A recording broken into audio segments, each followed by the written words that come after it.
My wife, Ava Sterling, made the cover of Forbes. At the celebration gala, she was a vision in a wine-red gown, radiant and commanding. She stood with her company's CEO, Dylan Reed, accepting congratulations like a queen surveying her court. And me, her husband, I was at home, staring into a sink full of greasy, overflowing water, trying to snake a clogged drain. My phone lit up. A text from my mother-in-law. Alex, today is yours and Ava's 3rd anniversary. It's also her company's party. Where are you? You should be the one standing by her side. Look at yourself. Are you even worthy of her anymore? Attached was a photo. In it, Ava and Dylan stood together. They looked like the perfect power couple, a match made in heaven. The way Dylan looked at Ava was filled with an undisguised adoration. I shut off the phone, wiping my grimy hands on my apron. 3 years ago, when Ava and I got married, she was just a recent graduate with a dream, running into one wall after another. I turned down a position at a top research institute in Germany to move back with her to this city, Pittsburgh, and become a stay-at-home husband. She'd told me then, Alex, you're sacrificing so much for me. I swear, I'll work hard and make you the happiest man in the world. Now, her company, Auratech, was a unicorn in the AI sector, valued at $10 billion. She had done it, and I had become the most glaring stain on her otherwise perfect life. Ava came home after midnight, smelling of gin and an unfamiliar perfume. She tossed a manila folder onto the coffee table. Her voice was ice, devoid of any emotion. Alex, I want a divorce.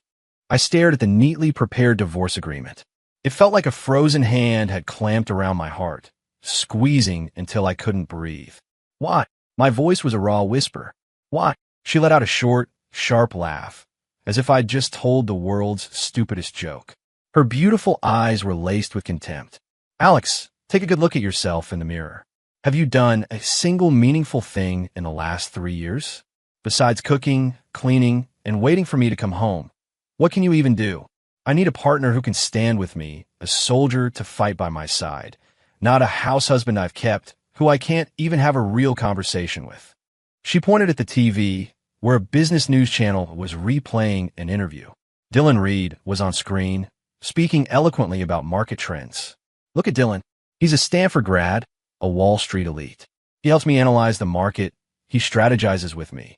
He helps me build my empire. And you? What can you talk to me about? The price of groceries?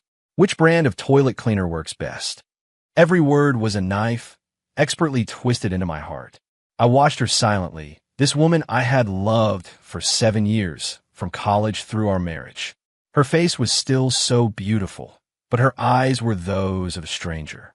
It turns out when someone climbs high enough, the dust she used to stand on becomes an eyesore. I was that dust. You can have the house and the car. Her tone was one of final, dismissive charity. She pulled a bank card for her purse. There's $5 million on this. Consider it compensation. After this, we don't owe each other a thing. Compensation. She was buying out our 7 years, buying out everything I had given up for her for $5 million. What if I don't agree? I clenched my fists, my nails digging into my palms. Ava's patience snapped. Alex, don't make me lose the last shred of respect I have for you. Pleading and dragging this out. It's just pathetic. Dylan, who had been standing silently behind her like a well-mannered spectator, finally stepped forward, positioning himself slightly in front of Ava. He looked down at me, a faint, condescending smirk on his lips. Mr. Hayes, I think you misunderstand. This isn't a negotiation. This is a notification. He adjusted his wire-rimmed glasses. Ava is a public figure now. Her image can't afford any blemishes. And you, forgive me for being blunt, but your existence has become the single greatest obstacle to Auratech's growth. For the future of the company, and for Ava, please have the decency to just leave. A blemish, an obstacle. Watching them, my heart turned to ice. I once thought that if I gave up the world for her, she would give me everything she had. I finally understood. The moment I gave up my world, she kicked me out of hers. I slowly nodded. I picked up a pen and signed my name on the cold, sterile document. Phoenix. I agree to the divorce. Relief washed over both of their faces. I looked at them and suddenly I smiled. But before I go, I said, there are a few things I need to take back. Ava frowned. You have 3 days to move your things. I won't. No. I cut her off, my gaze shifting past her toward the study. It's not that stuff I want. I've come to collect the soul of Aura. Ava stared, confused. Behind his glasses, Dylan's eyes flashed with a flicker of alarm. What are you talking about, Alex? Ava's voice was sharp with annoyance. I built Aura Tech from the ground up. I am its soul. What does that have to do with you? Is that so? I stood up slowly and walked toward the study, each footstep a drumbeat against their sudden anxiety. The core technology of Aura Tech, the system that took your company from $0 to $10 billion. Project Chimera, are you really sure? It belongs to you. For the first time that night, the color drained from Ava's face. Project Chimera was the bedrock of her company, widely recognized in the industry as a revolutionary AI interaction algorithm. Its near-perfect self-learning and logical inference capabilities were the reason Auratech had left all its competitors in the dust. 3 years ago, it was the initial framework for this very system that had secured Ava her first round of angel investment. The world thought it was the magnum opus of the brilliant young Ava Sterling. Only she knew the truth. What are you trying to say? Ava's voice trembled. She subconsciously grabbed Dylan's sleeve. I ignored her, walking straight into the study and opening the old, dust-covered desktop computer she'd always complained about. It was a machine I'd built myself in college, the only thing I'd brought with me after signing the letter that declined the offer from Germany. The computer booted slowly, its old fan whirring to life, a sound completely out of place in the sleek, modern mansion. Ava and Dylan followed me in, watching me as if I were a clown in his final, desperate act. Alex, stop playing games. Let's just end this amicably. It's better for everyone, Dylan said, his voice oozing superiority. You're not seriously going to claim you created Chimera, are you? A guy with a bachelor's in computer science from state school? Who do you think would ever believe that? He was right. On paper, my life was painfully ordinary. I just smiled and said nothing. My fingers flew across the keyboard. It was a speed they had never seen before. My hands were a blur, and on the screen, endless lines of code streamed past like a waterfall. What are you doing? Ava shrieked. She recognized that interface. It was the root codebase for Project Chimera, her company's most guarded secret. But how? Accessing the repository required 3-factor dynamic authentication and biometric clearance. This piece of junk wasn't even connected to the company's intranet. How could he possibly get in? You're stealing corporate secrets. Dylan's face went pale as he fumbled for his phone to call the police. Stealing. I stopped typing and turned to face him, my eyes as cold as a winter grave. Is it stealing if I'm just taking back what's mine? I hit the final enter key. In that instant, at the Aura Tech headquarters downtown, the massive data visualization wall, the one they boasted would never go down, flickered and died. A moment later, a single line of text appeared on the black screen in burning, golden letters. Pandora protocol activated. Owner, the architect. Simultaneously, every device running Project Chimera, from the internal company servers to the products sold to clients, was frozen by a pop-up window. Inside the window was a single digital signature. A signature that pointed to one name, Alex Hayes. And beneath it, a single line of text. To my beloved Ava, a wedding gift. The date stamped below, it was our wedding day. In that single moment, the entirety of Auratech was paralyzed. Ava stared at me, swaying on her feet, the blood completely gone from her face. The architect, she stammered, her voice shaking with a terror so profound it seemed to rattle her bones. You're the architect? The architect. In the global underground tech community, the name was legend. He was called the God of Code. It was rumored that he, alone, had built the foundational logic framework for the world's most powerful AI and had released a portion of it as open source. More than half the AI companies in the world now used his framework as their starting point. But no one knew who he was. He was a ghost in the machine, a myth. Of course, Ava knew the name. Project Chimera was built upon the open-source framework the architect had released years ago. She'd even created a special task force within her company, pouring millions into trying to crack the rest of the framework's code, or, failing that, to find the mysterious architect himself. She never, in her wildest dreams, Imagine that the god she'd been searching for was the man she'd just cast aside, the house husband, the blemish she was trying to scrub from her life with $5 million. How is this possible? Ava muttered, her mind on the verge of shattering. Why? Why did you lie to me? I never lied. I shut down the computer and stood up, looking at her with a newfound calm. On our wedding day, I gave you the complete source code for Chimera. I told you it was my wedding gift to you. I also told you I didn't want to live that old life anymore, that I just wanted to build a simple life with you. I promised you I would stand behind you and make you the brightest star in the sky. You're the one who forgot. My voice was soft, but each word landed like a sledgehammer on Ava's heart. She remembered. That night, 3 years ago, I had given her a flash drive. I had said those exact words. But she was so consumed by her startup ambitions, she'd assumed it was just some code I'd stayed up all night writing to help her out, a nerdy gesture of love. She never imagined that the contents of that drive had the power to change the world. She thought her $10 billion empire was built on her own talent and hard work. She was wrong. From the foundation to the spire, every last brick had been laid by me. She wasn't a queen. She was just a thief, living in a castle I built for her, blinded by her own vanity. No, that's not right. She shook her head frantically, grasping for a lifeline. Dylan, tell him. The upgrades, the optimizations for Chimera. You and your team did all of that, right? Dylan's face was a mask of horror. He stared at me, beads of cold sweat dotting his forehead. He knew better than Ava just how impenetrable the core of Chimera was. Their so-called upgrades were nothing more than cosmetic renovations on the magnificent skyscraper I had already built. And now, the owner of that skyscraper had come back to evict the tenants. Mr. Hayes. Dylan's voice was strained, and he forced a smile that looked more like a grimace. There must be some misunderstanding. You're the architect. You're a legend. This thing between you and Ava. It's just a small marital dispute. There's no need to take things this far, right? Oratech is Ava's life's work, but it's also yours. He was trying to appeal to my emotions. Too little, too late. My life's work. I walked toward him, staring him dead in the eye. When you were using Aura's databases to illegally transfer assets offshore, when you were selling user data to the highest bidder, did you ever stop to think whose life's work you were destroying? Dylan's pupils contracted. What are you talking about? I didn't do that, he yelled, but the panic in his voice betrayed him. No. I smirked and sat back down at the computer.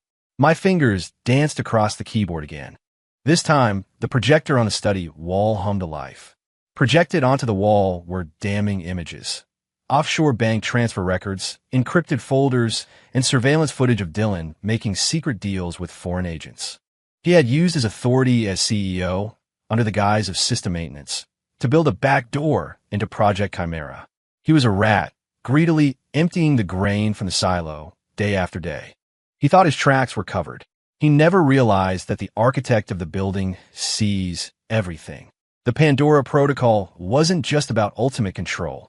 It was a recorder. It logged every dirty hand that tried to touch, to defile the temple I had built. This is all fake. You fabricated all of this.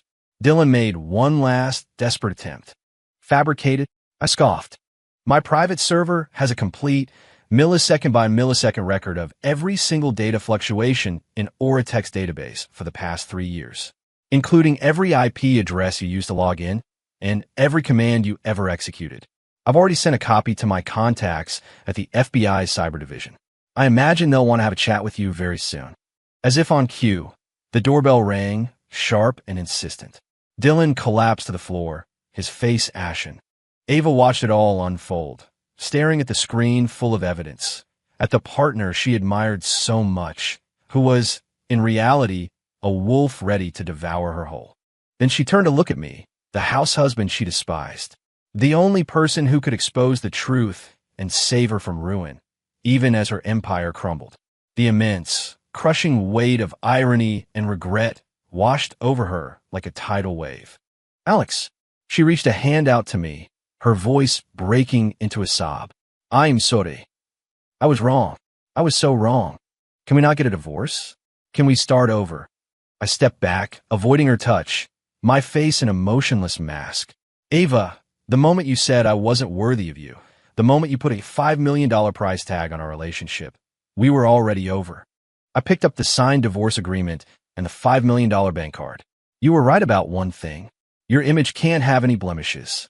So, as of today, the architect has no connection to you or Auratech. As for Project Chimera, I paused, looking at her devastated face, and delivered the final, cruelest blow. Consider it my parting gift. I destroyed the master key for the Pandora Protocol. This meant Project Chimera was now a ghost town. It would still function, but it had lost its soul. It could never be updated, never be improved. It was a beautiful but dead shell. Its future was to be slowly rendered obsolete by the market, until it rotted away to nothing. I built it with my own hands, and now I had buried it. Without another word, I turned and walked out of the house I'd lived in for 3 years, but had never truly felt like mine. Behind me, I could hear Ava's heart-wrenching screams, mingling with the cold, authoritative voices of the police. I didn't look back. The sun was rising. Alex Hayes, was free. The day after I left, an earthquake hit the tech and financial worlds. Auratech CEO Dylan Reed, detained on multiple charges, including corporate espionage and embezzlement. Auratech's core system, Chimera, paralyzed by unknown attack. Mysterious coder, the architect, surfaces. Forbes cover girl, Ava Sterling, falls from grace. $10 billion empire collapses overnight. Sensational headlines dominated every news outlet. Auratech stock was halted 1 second after the market opened. Partners terminated their contracts, clients demanded massive refunds, and banks came to collect their debts. The magnificent $10 billion tower had turned to dust in an instant. I didn't read any of it. I checked into a cheap motel and slept for 24 hours straight. It was the first time in 3 years I had slept so soundly. When I woke up, I used the $5 million card to buy myself a new set of clothes and a cheeseburger and fries from a classic diner. Then, I walked into the most luxurious office building in the city center. "Hello, sir. Do you have an appointment?" the receptionist asked politely. "I'm here to see the man in charge," I said. "And you are?" "Alex Hayes." A moment later, a balding, middle-aged man came jogging out to greet me, his face plastered with a sycophantic grin. His name was Leo Vance, the building's property manager and a forgotten classmate from college. His own startup had failed, leaving him in massive debt. I had anonymously funded him, allowing him to take over this failing office building. "Architect. Mr. Hayes." "Sir, why? Why did you come in person? You could have just called. I would have taken care of anything you needed," he stammered, so flustered he was nearly bowing. I smiled. "Leo, relax. I'm here to lease an office." "Lease? Sir, you must be joking. Pick a floor. No, pick a building. I'll clear it out for you immediately." "No need. Just the largest one on the top floor." I pointed to the corner office with the best view. "Also, I need you to help me register a company." "A company? What's the name?" I thought for a moment. "Let's call it Prometheus." Prometheus, who stole fire from the gods and gave it to man. I was going to use my technology to create a new era. An era free from constraints, completely under my control. 3 days later, Prometheus Labs was officially incorporated. Total employees, 1. The first thing I did was release Prometheus 1, 0 foot to the world. It was the fully evolved version of Project Chimera, the culmination of 3 years of lonely nights, conceived in my mind and coded on my old, dusty computer. If Chimera was a magnificent city, Prometheus was an entirely new planet. On the day of its release, I didn't do any marketing. I just updated the personal blog of the architect, which had been dormant for 3 years, with a single line. "The world is reborn." The single sentence sent shockwaves across the globe. Every tech giant, every venture capital firm went into a frenzy. Countless calls and emails flooded the inbox of my newly formed one-man shell company. They offered astronomical sums, all begging for a license to use Prometheus. I didn't accept any of them. I was waiting for the right vessel to carry my new world. During this time, Ava called me hundreds of times and sent even more texts. They were all variations on the same theme: regret, apologies, begging me to forgive her, begging me to come back. "Alex, I was wrong. I truly know I was wrong. Or I can't survive without you. I can't survive without you. Please come back." The company is yours. I don't want anything. I just want you. Can you really throw away 7 years of our lives because I was temporarily blinded by greed? Please, just give me one more chance. I didn't reply to a single one. A dead heart feels no pain. A shattered relationship can't be pieced back together. The only message I did reply to was from my mother-in-law, or my ex-mother-in-law now. After I left, she had cursed me daily, calling me ungrateful, a user who abandoned her daughter after making it big. Then, the identity of the architect was revealed. Her attitude did a complete 180. Alex, sweetie, it was Mom's fault. Mom was blind. You and Ava are a match made in heaven. Every couple has their fights. Please come back. I'll make you your favorite pot roast. I replied with only 6 words. Keep the pot roast for yourself. I wanted nothing more to do with them. However, I had underestimated their shamelessness. One day, as I was refining the firewall for Prometheus, my ex-in-laws burst into my office, a swarm of reporters in tow. Alex, you heartless monster. Our Ava is sick in a hospital because of you, and you have a nerve to be here starting a new company. My ex-mother-in-law shrieked, collapsing onto the floor and beginning to wail. You destroyed her company. You destroyed our family's life. If it wasn't for our family taking you in, would you be where you are today? This is how you repay us, my ex-father-in-law yelled, jabbing a finger at my face. The reporter's camera flashes were blinding. They had clearly been paid off. Microphones were shoved in my face, the questions sharp and accusatory. Mr. Hayes, as the true creator of Project Chimera, why did you destroy the company you built with your ex-wife in such an extreme manner? Rumor has it you were jealous of the close relationship between Ms. Sterling and Mr. Reed, and this was an act of revenge. Is that true? Is this new company something you've been planning all along, using Oratech as a stepping stone for your own ulterior motives? They were trying to paint me as a vindictive, scorn man who would burn everything down out of jealousy. They were using the media to corner me. It was a disgusting, malicious ploy.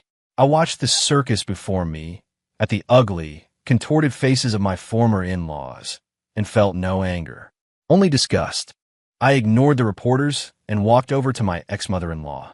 I crouched down, looked her in the eye, and asked calmly, Ava's in the hospital? Which one? What's wrong with her? She was taken aback for a second. Then her wails grew louder. What do you think is wrong? You did this to her. She has severe depression. She cries all day.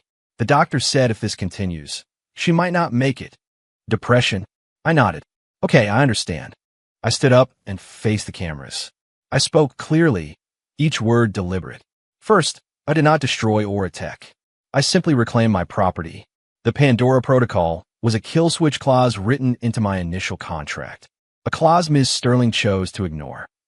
Second, my private life is my own.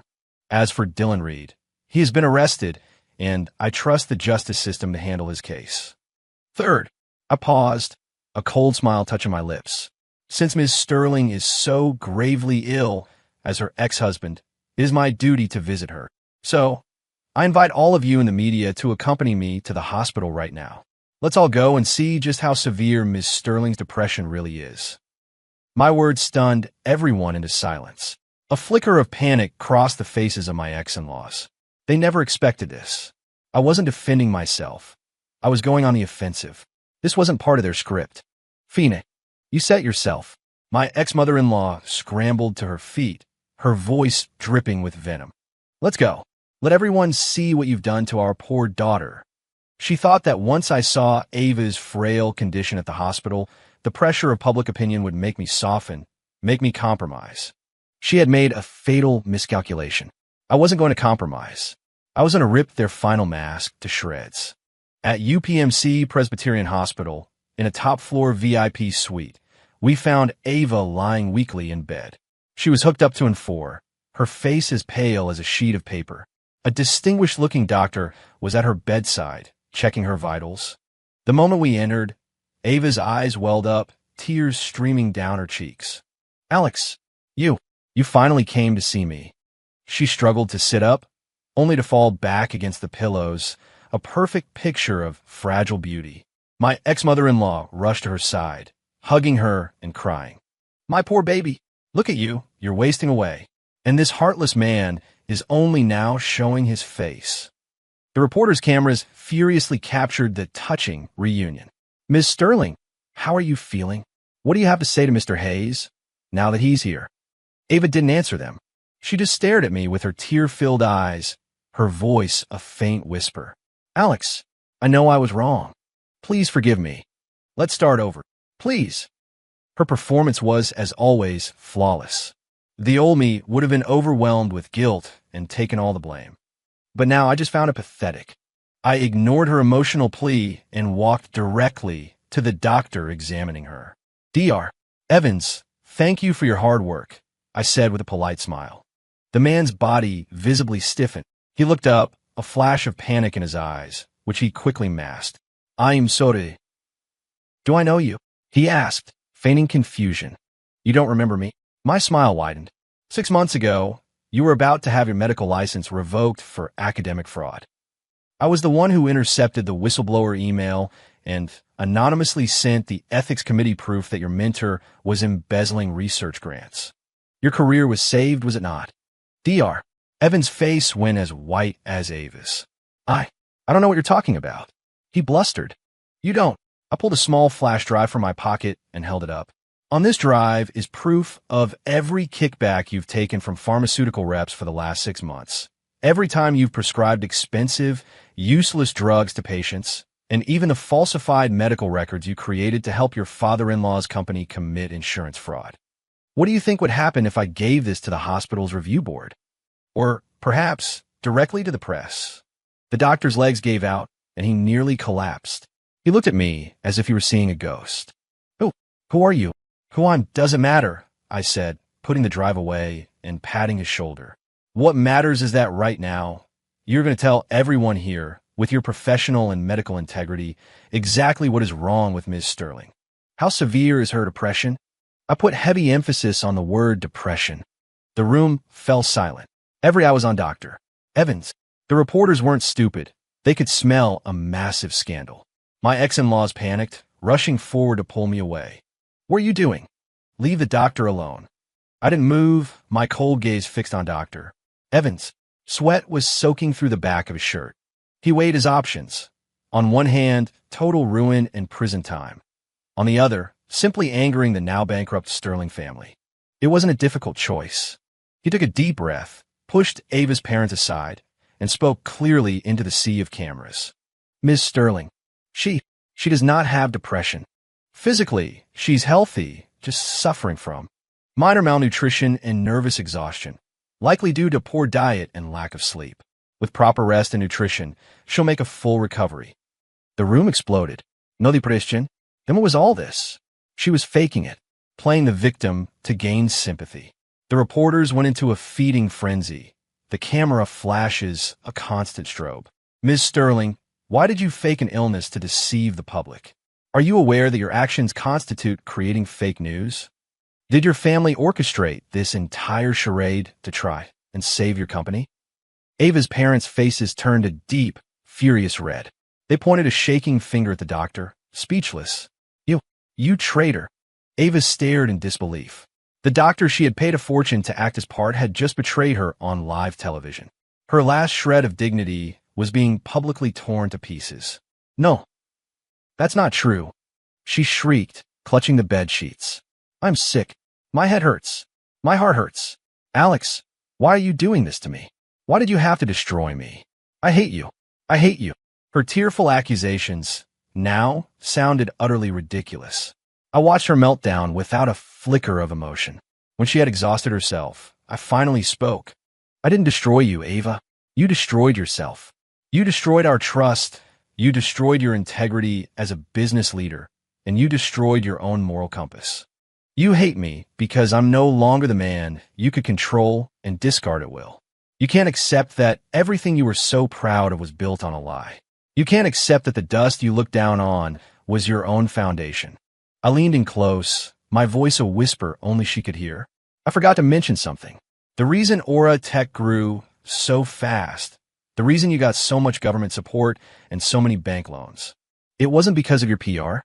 It's because 5 years ago, I wrote the underlying defensive logic for this country's Aegis cybersecurity firewall. So, The name The Architect is on a few very important lists in Washington, D.C. They weren't giving favors to Ava Sterling. They were giving favors to me. Ava's pupils shrank to pinpricks. Her body began to tremble violently, a tremor born of pure, absolute shock. If learning my identity as the architect had filled her with regret, this truth shattered the very core of her pride. Her network, her resources, her capital. From the very beginning, none of it was because of her. It was all because of me. She was like a spoiled child who thought the world revolved around her, only to discover, after the person who'd been quietly giving her candy walked away, that she had nothing at all. Puffed, she coughed, a spray of blood erupting from her mouth, staining the white sheets crimson.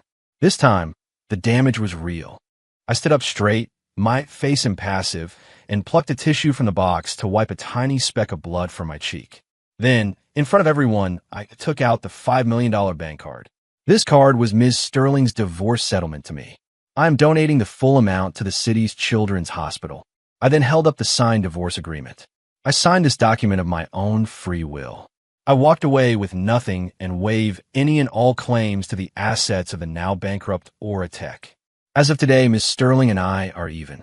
We have no further connection. I placed the card and the agreement on the bedside table. I didn't spare another glance at the woman who had now passed out in her bed. I turned and, under the intense gaze of countless reporters, walked out of the room with my head held high. My life, from this day forward, no longer contained the name Ava Sterling. The fake illness scandal was the final nail in the coffin. Ava and her family became a national laughingstock. Aura Tech was forced into liquidation, buried under a mountain of debt and lawsuits. Their mansion and luxury cars were auctioned off. Even her parents' retirement accounts were frozen. They fell from the heavens into the gutter overnight. I heard later that Ava did have a genuine breakdown and was admitted to a long-term care facility.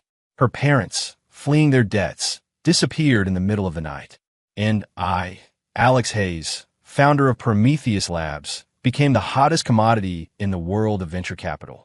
I turned down offers from every megacorporation that wanted a controlling stake, instead choosing a domestic investment firm with a clean reputation and deep resources, Patriot Capital. The person running Patriot Capital was a woman named Isabella Rossi. She was young, maybe 30, but possessed a poise and sharpness that defied her age. We met for the first time in my office. She didn't start with talk of valuation or equity like everyone else. Instead, she brought me a file. "Mr. Hayes," she said, her voice cool and clear as she pushed the file across my desk. "We did some digging into the Aura Tech bankruptcy. It seems Dylan Reed's offshore dealings had a deeper connection. He wasn't a mastermind. He was just a pawn." I opened the file. My eyes widened. Inside was a detailed report on an international hacker-for-hire organization known as The Abyss. Their M.O. was to target companies like Aura Tech, firms with groundbreaking technology but imperfect security. They would insert a corporate spy like Dylan to steal the tech, bankrupt the company, and then acquire the patents for pennies on the dollar. It was a ruthless, predatory industrial chain. "Our intelligence suggests their next target is likely your Prometheus project," Isabella said, her gaze serious. "And their methods will be far more aggressive, far more reckless than what they used against Aura." I closed the file and looked up at her. "So, you want to partner with me for more than just a return on investment?" A small smile played on her lips. "Of course not. Patriot Capital has a duty to protect our nation's core technologies. If we invest in Prometheus, we won't just provide capital. We'll provide top-tier security, legal support, and a policy shield." To put it simply, she leaned forward, her eyes locked on mine. "We'll be your shield. You'll be our sword. Together, we can cut this cancer out for good." I looked into her eyes. I didn't see the greed of a banker. I saw the resolve of a soldier. I smiled. "Deal." I needed a powerful ally to fight the enemies lurking in the shadows. Isabella Rossi and Patriot Capital were the perfect choice. The next 6 months were a whirlwind of growth for Prometheus Labs. With Patriot Capital's backing, my team expanded rapidly, attracting the best tech talent in the country. We not only built out the Prometheus ecosystem, but also developed specialized subsystems for finance, medicine, transportation, and more. Prometheus Labs became a true giant, its influence spreading into every corner of the national economy. I became the new darling of the tech world, a constant focus of media attention. But I never let my guard down. I knew that a pair of eyes was always watching from the darkness.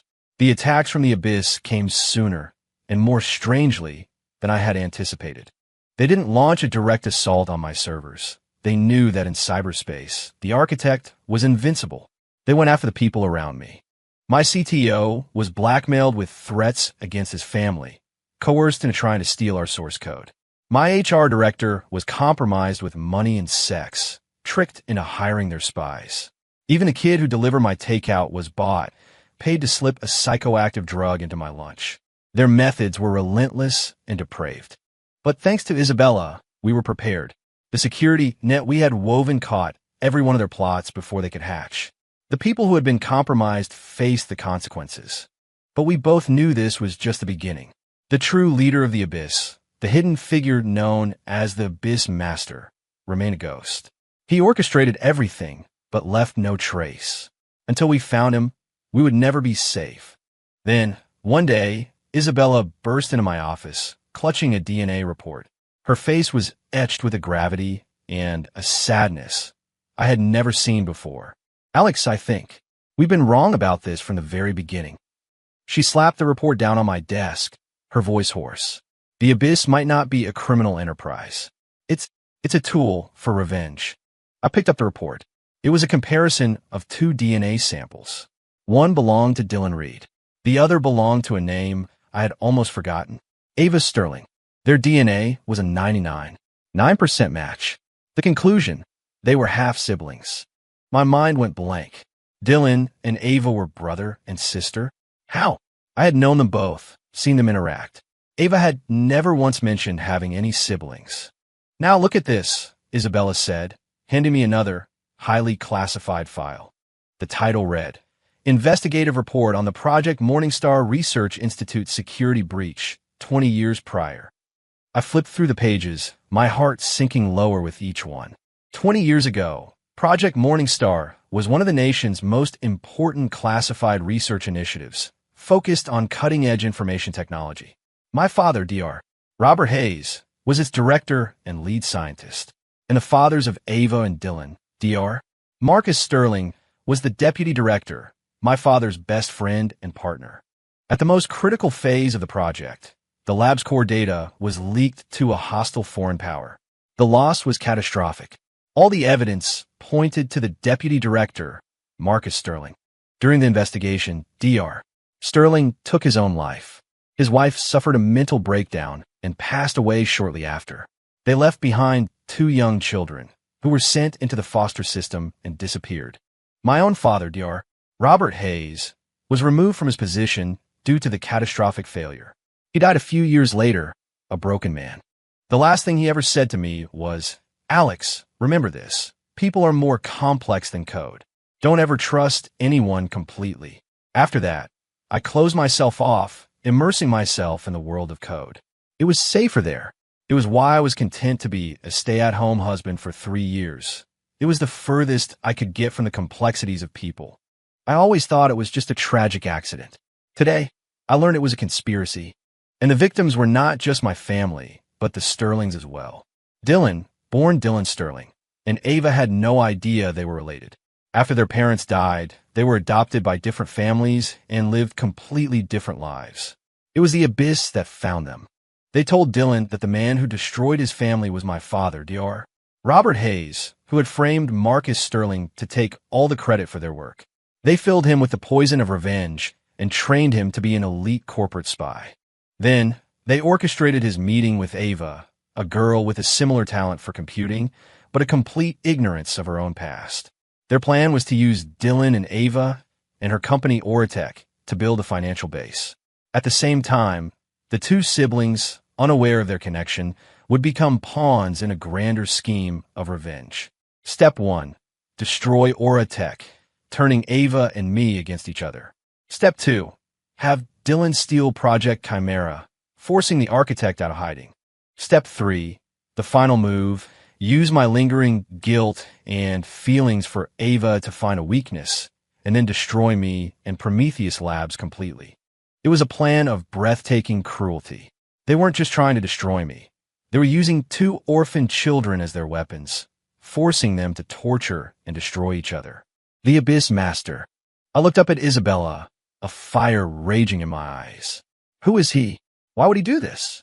Isabella's expression grew dark. She spoke a name, each syllable heavy with dread. He was the 3rd core member of Project Morningstar, the only one who emerged from the incident not only unscathed, but who rose through the ranks.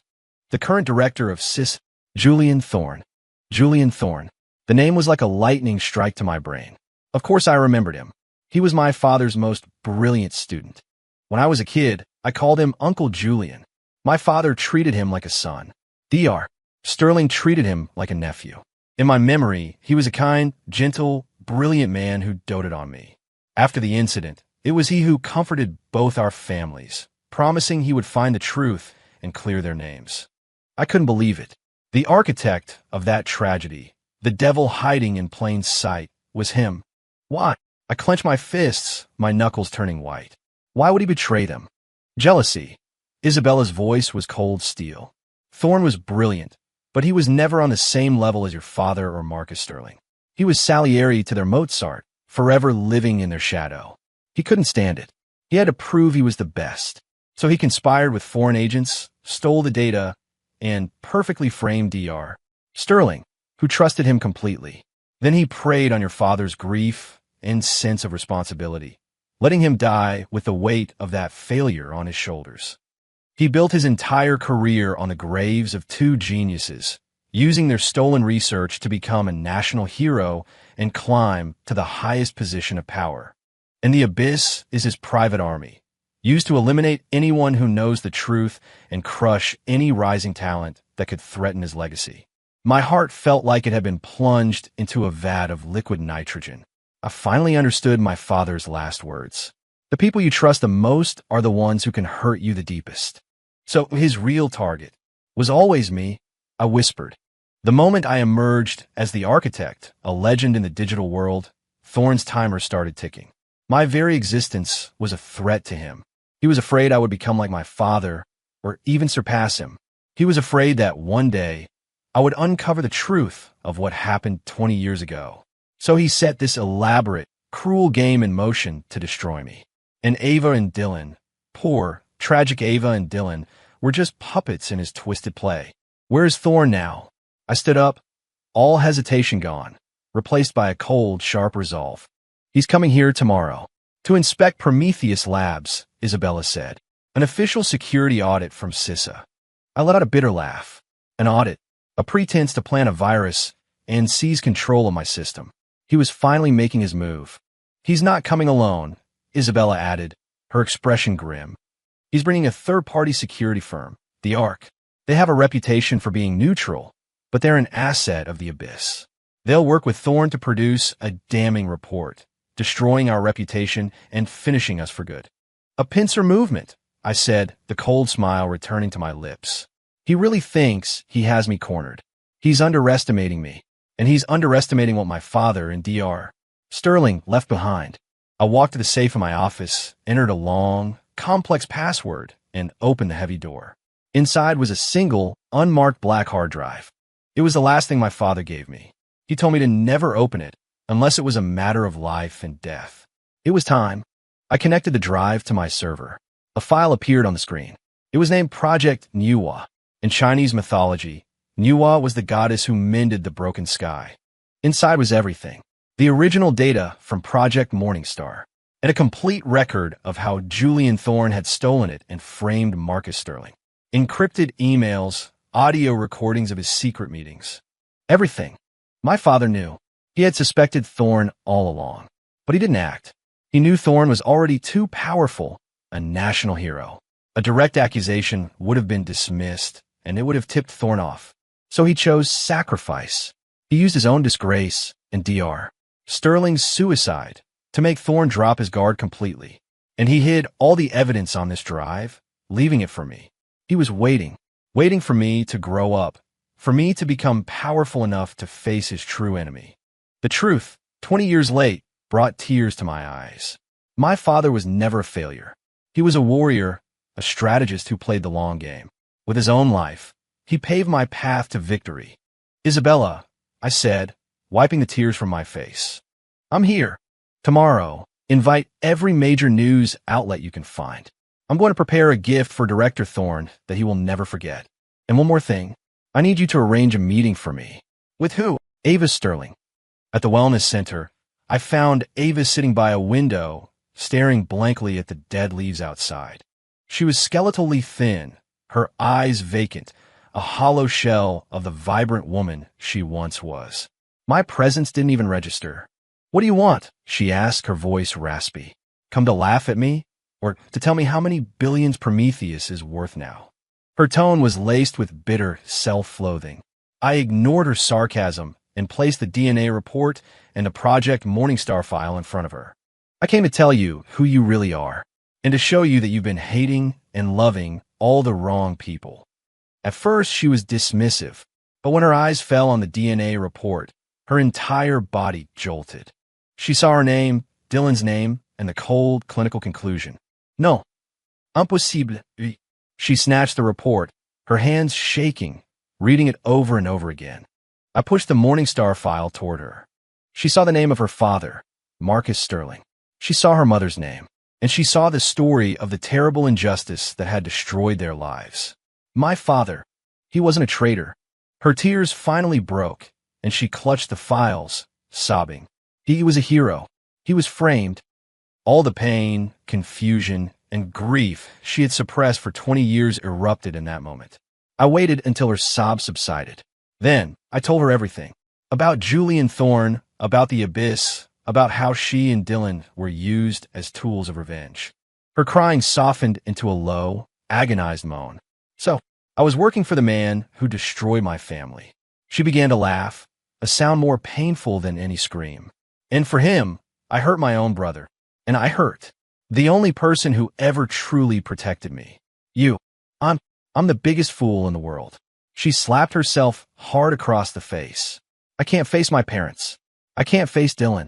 She buried her head in her hands, consumed by guilt. You can see him, I interrupted. Dylan wasn't the mastermind. He confessed and is now a witness for the prosecution. He's being held in a secure location. He remembers everything, and he's waiting for you. I took a small digital recorder from my pocket. This is a message from him. I pressed play. Dylan's voice, hoarse with regret, filled the small room. Ava, little sister, I'm so sorry. I was blinded by hate. If I ever get the chance, I want to tell you in person. Welcome home. Ava completely broke down, her body shaking with uncontrollable sobs, like a lost child who has finally heard a familiar voice. It was a long time before she looked up at me, her eyes red and swollen. Alex, thank you, she choked out. And I'm sorry. This time, the apology was real. The past is the past, I said. But tomorrow, I need your help. Me? She gave a bitter laugh. What good am I now? You're essential, I said, meeting her gaze. You inherited your father's genius. Your understanding of AI is second only to mine.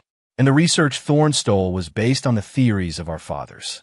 In other words, you're the only other person on this planet who truly understands his technological weaknesses. Tomorrow, Thorne is coming for me. I need you to be my second sword in the digital world. We will do this together. We will get justice for our fathers. A tiny spark ignited in Ava's dead eyes. It was the light of hope, the light of redemption. Okay, she nodded, her expression hardening with a resolve I hadn't seen since her best days. But this time it was tempered with purpose. Brother, I'll help you. The word brother was awkward on her tongue, but it severed the last, tangled threads of our past. We were no longer ex-spouses. We were soldiers, fighting for our family's honor. The next day, the main hall of Prometheus Labs was set up for a massive press conference. Julian Thorne arrived with his entourage from CISA and the experts from the Ark, walking through a sea of reporters like a conquering hero. He still looked the part of the respectable, scholarly public servant. He walked up to me and shook my hand warmly, the picture of a proud mentor. Alex, my boy, you've done so well. Your father would be so proud of you today. He boomed, his voice full of false sincerity. You're too kind, Director Thorne. I replied with a tight smile. Thank you for taking the time to give Prometheus Labs a thorough checkup. Of course, he said, clapping me on the shoulder. National cybersecurity is of the utmost importance. No room for error. After the pleasantries, the audit began.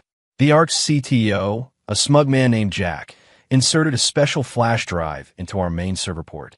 Mr. Hayes, this is our latest AI security diagnostic. It will scan your system's root code for any potential vulnerabilities, Jack explained arrogantly.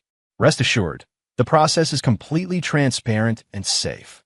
I nodded and gestured for him to proceed. The massive screen in the conference hall displayed the source code of Prometheus, a vast, beautiful sea of data. The diagnostic program began to run. Thorne and Jack exchanged a subtle, triumphant glance. They thought their Trojan horse was in. Once the diagnostic was complete, ultimate control of the entire Prometheus system would be secretly transferred to them. I and my empire would be theirs. The room was silent, everyone holding their breath. Isabella stood beside me, her hands clenched. I gave her a reassuring look. Then I walked to the podium and picked up the microphone. While we wait for the results, I like to show everyone something. I clicked a button on the remote. The screen switched from the scrolling code to the cover page of Project Newa. On it was a photo of my father, Robert Hayes, and Marcus Sterling, young, brilliant, and full of hope. The smile on Julian Thorne's face froze. Alex, what is the meaning of this? He asked, his voice low and dangerous. Nothing, I smiled. On this important day, I just want to take a moment to remember the heroes who gave their lives for this country's cybersecurity 20 years ago. I told the story of Project Morningstar. I talked about the friendship between our fathers, their genius, their dream. Then my tone shifted. But unfortunately, the stories of heroes are often tainted by the poison of traitors. The images on the screen began to change. Encrypted emails, audio recordings, offshore bank records.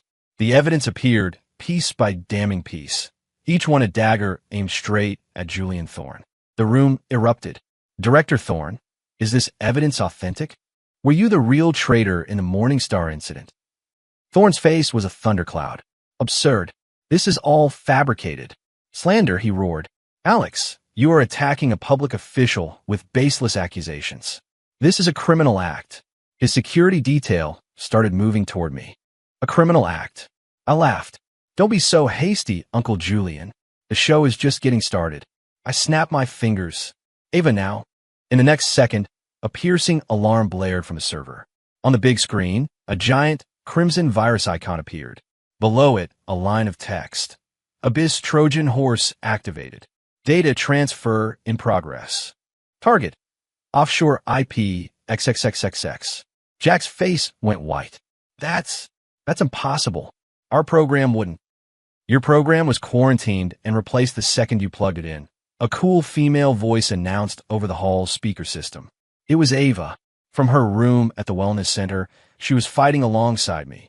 The Trojan horse you're seeing now is a gift I modeled after yours, sent directly to your boss. What? Thorne's eyes widened in horror.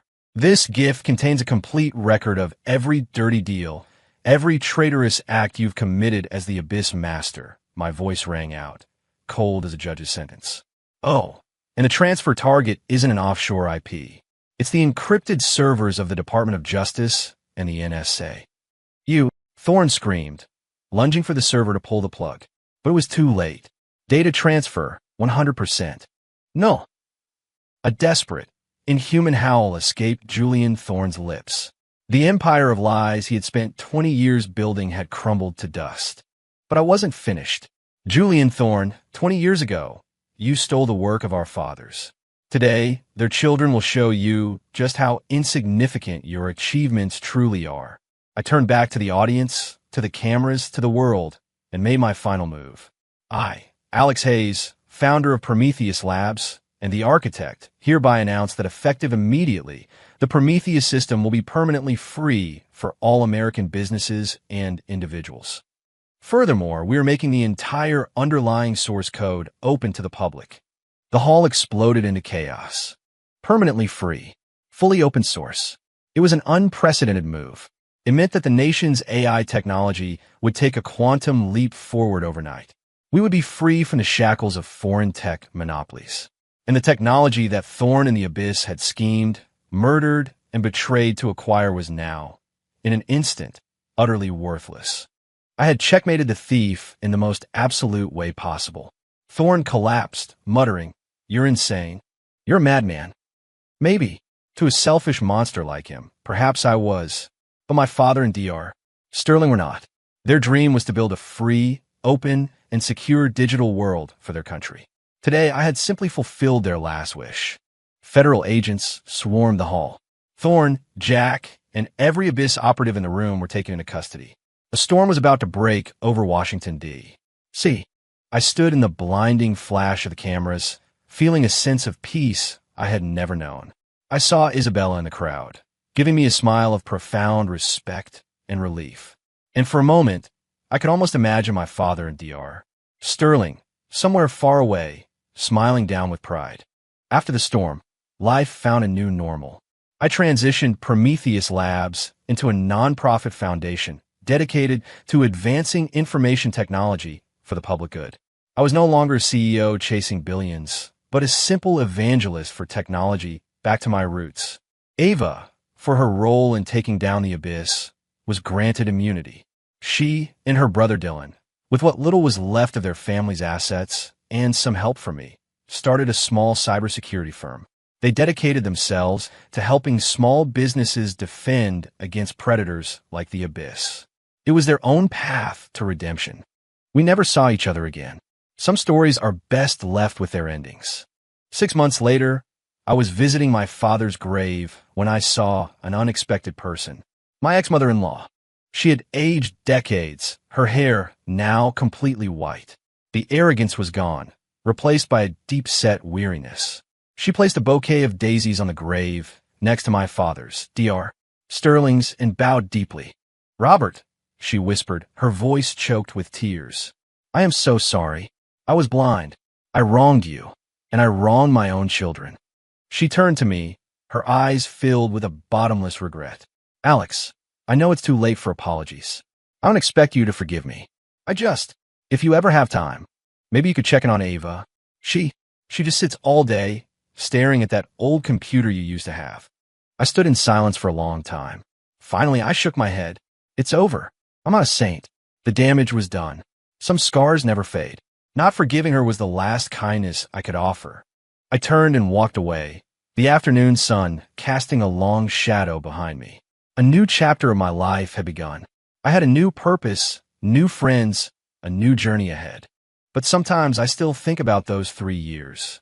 I think about that man in the apron, in the kitchen, surrounded by the smell of cooking oil. I don't regret it. That was the price I paid for love. And it was the medal I earned, transforming from a boy into a man. The world is vast, and people are complex. But I finally understand what it means to be strong. It isn't about wealth or status. It's about seeing all the darkness and depravity the world has to offer and still choosing to walk toward the light.